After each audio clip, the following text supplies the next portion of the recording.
This evening, first, Kanu's record-breaking year.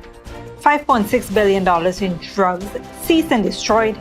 Hear how Ghana is tackling the drug trade and what's next in the fight against traffickers. Plus, the Ministry of Home Affairs steps up with 500 new body cams to boost police accountability. What it means for public safety. Also, arson alarm. Minister Ben called for stricter fire safety measures amid rising cases of wildfires and malicious blazes. And in a shocking crime story, a police officer is among two men charged in a chilling abduction for ransom case. How it's shaking trust in law enforcement. Finally, the TikTok saga takes a twist. Could Elon Musk be the key to saving its US operations? All the details on the global tech drama.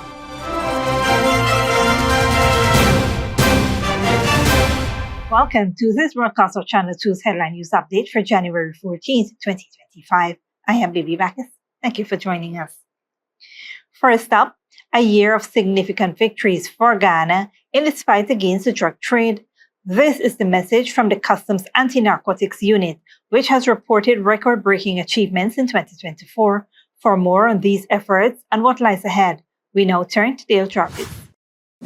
The Customs Anti-Narcotic Unit reported a milestone year in 2024, intercepting and destroying 6,700 kilograms of illicit substances valued at approximately 5.6 billion Guyana dollars. Minister of Home Affairs Rupson Ben addressed in a press conference on Monday at the Arthur Chung Convention Center, highlighted the success of the agency in combating drug trafficking. There was indeed a dramatic finding, discovery, recovery and destruction by the unit of some 6,000 kilograms of cocaine, well, narcotics of all kinds. Cocaine was 5,094.67 kilograms, much of it the big boss in the Northwest, not too far from Matthews Ridge. And for cannabis, 1,643.45 kilograms. The most significant operation involved the interception of 4.4 tons of cocaine at an illegal airstrip in the dense forest of Matthews Ridge, Region 1. So we've had a dramatic increase in the cocaine seizures and also in relation to the work against drug trafficking, drug growing, the cannabis. As I said, the results so far we have seen arriving in the prisons, a number of persons who have been involved in relation to the question of cocaine and marijuana trafficking. Minister Ben added that several unauthorized aircrafts were also intercepted with foreign pilots now serving sentences. In total, 82 individuals were arrested, 68 were convicted, and 54 were charged with drug trafficking-related offenses. Despite these successes, the minister emphasized the need for stronger international partnership to combat the drug trade effectively. He urged increased support in areas such as radar coverage and intelligence sharing to assist Kanu and other local agencies. The demand is not in Guyana for cocaine or for marijuana, ganja, in the quantities which are being produced in some places. The demand is elsewhere. Whether the marijuana is for the tourist trade in the Caribbean islands and the narcotics which are going on to North America, Europe, through Africa and other places and further afield, we are afflicted by this demand. Kanu noted that following successful operations, seized drugs were immediately destroyed. Reporting for Headline News Update, Dale Jarvis. Thanks, Dale. The Ministry of Home Affairs has procured 500 more body cameras for the Ghana Police Force to improve interactions with the public and enhance accountability.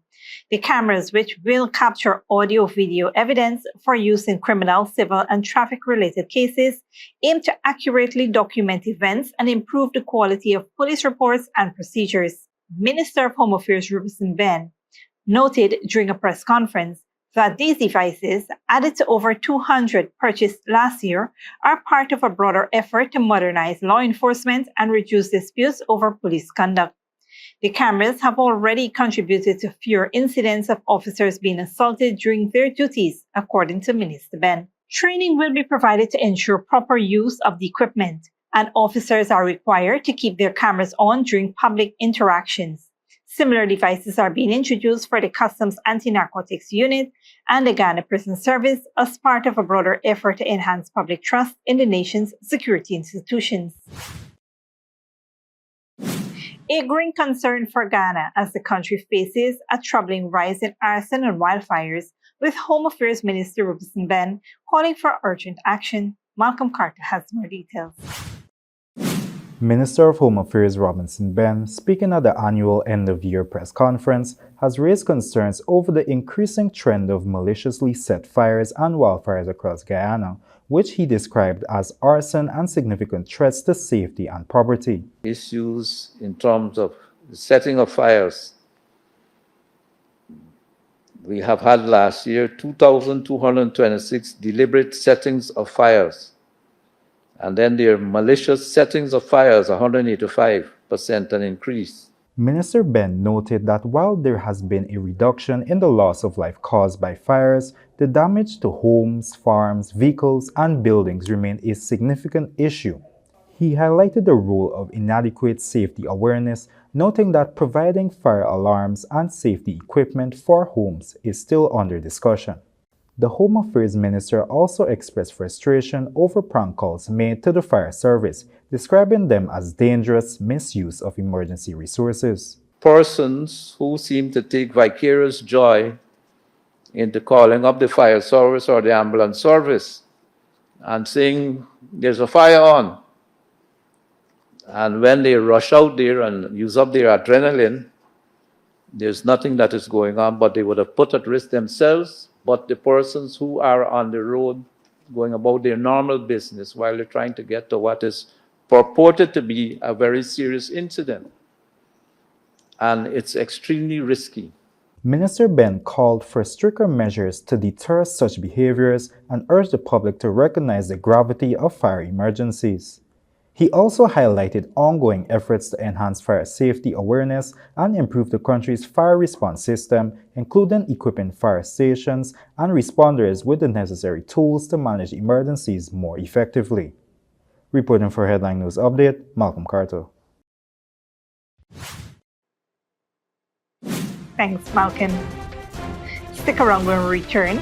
Police officer among those charged in abduction case and tragic accident claims life of 7-year-old at hotel in Caribbean.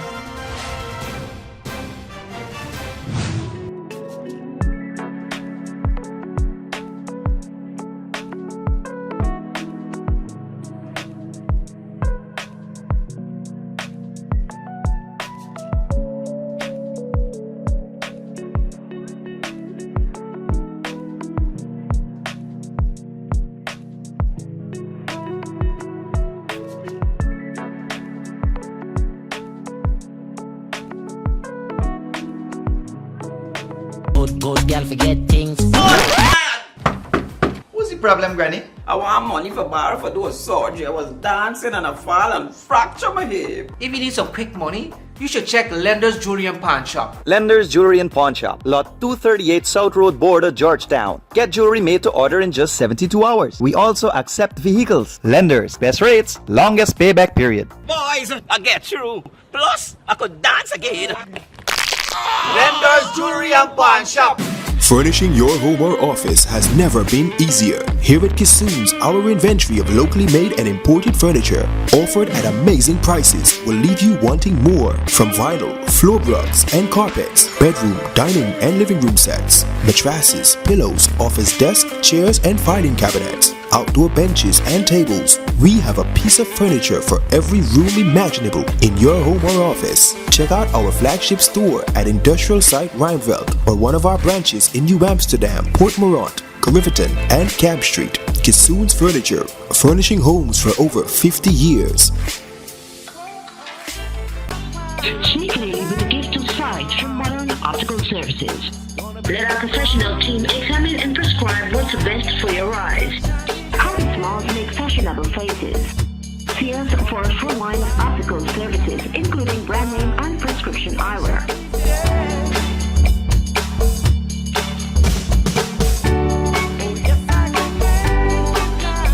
Modern Optical Services, 316 Middle Street, Georgetown. Telephone 226-1082. Welcome back. A tragic accident in Berbice has left the community in mourning after a 7-year-old girl lost her life in a devastating incident involving a collapsed gate. For more on this heartbreaking story, we go to Malcolm Carter. A heartbreaking accident claimed the life of a 7-year-old Karina Prasad, a student of Skeldon Primary School, on Sunday evening in Curriviton, Berbice. An iron sliding gate reportedly collapsed on her at approximately 8:30 p.m. at the Taj Mahal Hotel and Bar in number 79 Village. Karina, who resided with her aunt Maharani Ramnarayan at number 77 Village Housing Scheme, was rushed to the Skeldon Public Hospital, where she was pronounced dead. Ramnarayan, a manager at the Taj Mahal Hotel, revealed that she had been caring for Karina since she was 4 months old with her father's permission after the child's mother abandoned her. Having moved from Essequibo almost a year ago, Ramnarayan brought Karina to Berbice and they occupied a self-contained room at the hotel. Although she recently rented a house at number 77 Village, they spent most of their time at the hotel due to her job. On the night of the tragedy, Ramnarayan was closing up when she heard Karina calling out. She found the iron gate weighing about 250 pounds had collapsed on the child. Despite immediate efforts to help, Karina succumbed to her injuries. The police processed the scene and observed a cut on Karina's forehead. Several CCTV cameras have been identified for review and statements have been taken as investigations continue. Reporting for Headline News Update, Malcolm Carter. Thanks, Malcolm. Okimo Brummel, a 29-year-old laborer from Bellevue, Georgetown, and Lance Corporal Delon Young were jointly charged with abduction with intent to hold for ransom when they appeared at the Georgetown Magistrates Court on Monday, January 14th. The charge stemmed from the alleged abduction of Kevin Fitco, a 31-year-old businessman from Providence, East Bank, Demerara, between October 10th and 11th of 2024. Brummel was arrested on January 8, 2025, and both accused appeared before Senior Magistrate Fabio Azor, where the charge was read to them. The duo were not required to enter a plea. The court ordered the two be remanded to prison until the next hearing. The case has been adjourned to January 15, 2025, and referred to Court 1 for the reassignment by a chief magistrate. This development has attracted significant attention due to the involvement of a police officer in the alleged crime, raising concerns about public trust in law enforcement. Authorities have assured the public of a thorough investigation to bring clarity to the matter. If convicted, the accused could face severe penalties under the Kidnapping Act. This follows on the heels of the government being ordered by the court to pay $24 million to the family of Quinton Bacchus, who a police officer fatally shot during a June 2022 police operation in Haslington, East Coast Demerara. The future of TikTok in the United States hangs in the balance as tensions escalate over a potential ban on the app. Here's Malcolm Carter with further details. With a potential US ban on TikTok nearing, China is reportedly considering a backup plan involving Elon Musk buying TikTok's US operations if parent company ByteDance can't prevent the ban. This was reported by Bloomberg earlier today. While Beijing prefers ByteDance to retain ownership, the company's appeal to the US Supreme Court seems unlikely to succeed based on recent arguments. In the US, President-elect Donald Trump has requested a delay of the January 19th ban to allow time for negotiations. Meanwhile, TikTok users are exploring alternatives, with apps like Zai-Hong-Shu and Lemonade topping Apple's download charts. The situation highlights growing uncertainty over TikTok's future and ownership as global tensions over tech control escalates. If TikTok is banned in the US, it would significantly impact social media, business, culture, and even global politics. Users and companies that rely on TikTok would be affected immediately, but the ban could also change how people use social media and lead to new rules for tech companies worldwide. Reporting for Headline News Update, Malcolm Carter. Thanks, Malcolm. Don't go away after the break. Fire crews race to contain Los Angeles wildfires as death toll rises to 24. And Mali tax dispute. Military government seizes gold from Canadian mining giant.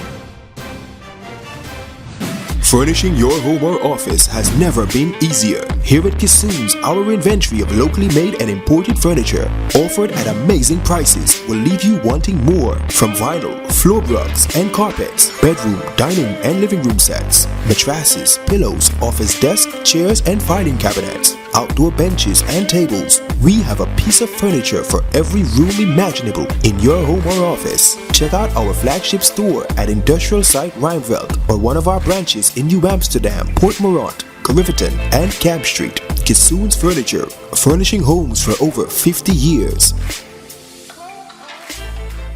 Sneakily with a gift of sight from Modern Optical Services. Let our professional team examine and prescribe what's best for your eyes. How does smiles make fashionable faces? See us for a full line of optical services, including brand name and prescription eyewear.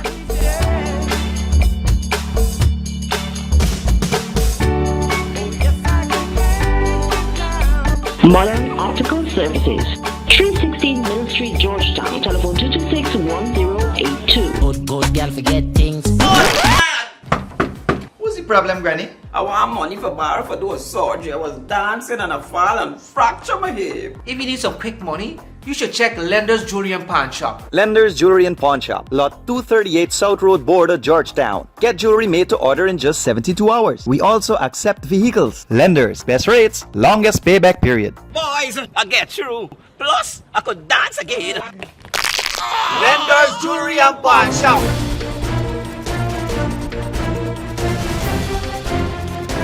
Welcome back. Now we take a look at what's happening in the region and around the world. Good evening, I'm Malcolm Carter and welcome to our regional and international news segment. Keep you informed and up to date with the trending news stories around the world. In the Caribbean, the UN's International Organization for Migration reports over 1 million people displaced by gang violence in Haiti, with displacements in Port-au-Prince up 87% in a year. Gangs now control 85% of the city, collapsing health services and fueling food insecurity. Half of those displaced are children living in dire conditions. Despite the UN's backed security force and a transitional council, Haiti faces deepening crisis with limited progress on restoring order and holding elections. In South America, Brazilian President Luiz Inácio Lula da Silva signed a bill limiting smartphone use in schools, effective February, allowing devices only for emergencies, education, or disabilities. The law, supported across political lines and by many parents, aims to curb distractions and improve focus. Surveys show most Brazilians support such bans, echoing global trends. Similar restrictions exist in France, China, and parts of the US, addressing concerns over mental health and safety impacts on children. Nearly a week after the Palisades fire broke out, wiping out an entire area of Los Angeles, residents don't know when they'll be allowed back into their homes because of toxins in the air and water and risk of gas leaks and downed power lines. Al Jazeera's Phil Lavelle reports. The scale of the loss is certainly unprecedented. Chris Harvey has been through some of California's worst wildfires, but even he was shocked by how much the Palisades fire destroyed, and in such a short space of time. This is, literally street after street after street for miles in all directions, where almost every home is burned. A week after the start of the blaze that tore through this entire Los Angeles community, he took us past the barricades and into the evacuation zone to show us the devastation. Houses gone, driveways filled with cars burned so badly it is impossible to make out which make or model they were. Once a vehicle catches fire and is fully engulfed, it obviously is putting out a lot of sparks and a lot of embers, and those can carry in a very strong wind. The fire started in the hills, spreading across the whole area with terrifying speed in scenes that will haunt those who lived here for the rest of their lives. Hurricane-force winds gave it extra charge. You have homes, stair-stepped up a hillside, and so the steeper the terrain, the more the fire will act like it's just going up a chimney. As people tried to flee in their cars, they found themselves trapped. So people were coming down in their cars, trying to get away from the fire. That's correct. You can see the direction all these vehicles were pointed initially. They were coming down this direction, and the fire was coming down the hill and starting to impinge across the road here. And I think people, as the vehicles were stopped, realized they were in their vehicles as the fire was getting closer. They made the decision to jump out and run. And seeing this on the ground where the wheels have melted, I mean, it just shows how intense those flames were. Yeah, the flames get so hot as the metal melts and just pools and then puddles and runs downhill. Everywhere you look, signs of what once was there. Picket fences still standing, but the houses behind them gone. Christmas decorations still hang from the trees, and every now and again, a home that looks out of place because it still exists. This one's owners covered it in crosses. Did some kind of divine intervention spare them? People here are very nervous because forecasters are warning of extreme winds ahead, potentially more hurricane force winds, just like we saw last week, and we all know what that can lead to. Everybody here, not just in Los Angeles, but across Southern California, fully aware this may be far from over. Phil Lavelle, Al Jazeera, in the Pacific Palisades. Finally, tensions are escalating in Mali as the military-led government has seized nearly $245 million worth of gold from the Canadian mining company Barrick Gold. Al Jazeera's Nicholas Hake reports. In a workshop by the river on Bamako's outskirts, jeweler Modi Koita shapes hope from this precious metal. Refined by fire to its purest and most valuable form, in uncertain times gold fetches a high price, perhaps enough to feed his family. Found in abundance in the red soil, Mali's military junta is taking control of its precious minerals by seizing artisanal and industrial mining sites in a bid to change the country's fortune. I think the authorities are right to shut down certain mines given the lack of compliance with regulations. We live in a country governed by the rule of law. If these gold mines want to remain operational, they need to comply with state requirements. Several high-profile Western companies have had their employees arrested and are being forced to comply with new mining code that requires Mali to control at least 35% of their profits. Barrick is a major Canadian-based mining company that has worked in Mali for nearly 30 years. Its CEO is Mark Bristow, seen here handing $10,000 checks to a local charity on national TV last year. A Malian judge in Bamako believes Barrick owes far more, $5.5 billion in unpaid taxes. Now Bristow faces an arrest warrant by a Malian court who accuses him of money laundering and Barrick of failing to respect the mining laws. Using army helicopters, the junta started seizing the company's gold stock in the Lulo Gunkoto site, saying it's getting back its dues. Barrick abruptly announced it will temporarily halt its operation, and it's no longer able to insure the seized gold. In a statement in December 2024, Barrick said, in 2023 alone, Barrick contributed over $1 billion to the economy. Lulu Gunkoto remains one of Mali's largest taxpayers and employers, with 97% of its 8,000-strong workforce comprising Malian nationals. It's a conflict that extends beyond the companies involved. Russia has agreed to build a gold refinery in Mali, with Russian companies eyeing the country's mining sites. One of the things about the military government in Mali is that it has started promoting a resource nationalism drive. Having resolved the security sector reforms, so to speak, pushing out French forces and other foreign forces in favor of partners that they would prefer, including Russia, they're now moving towards a sector that is a big political stake in terms of the public, but also a bigger economic stake. From raw gold to sought-after jewels, the uncertainty ahead sparks the possibility of imagining a return to a distant past when, thanks to its precious metals, Mali stood as one of the wealthiest empires in the world, at the center of the gold trade. Nicholas Hawk, Al Jazeera.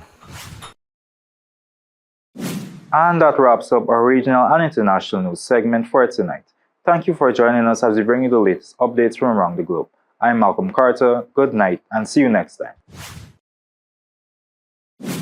Thanks, Malcolm.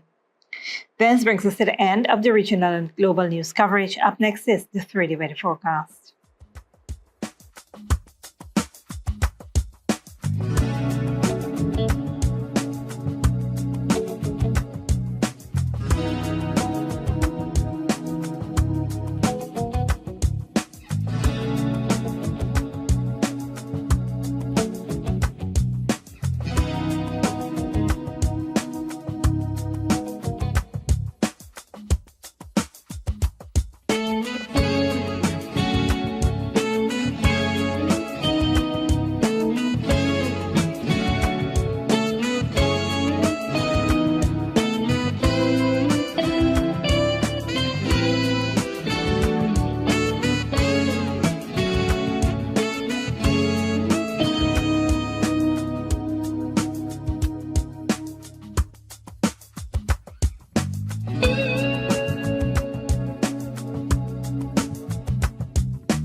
And that's it, TV2 Headline News for this Tuesday evening.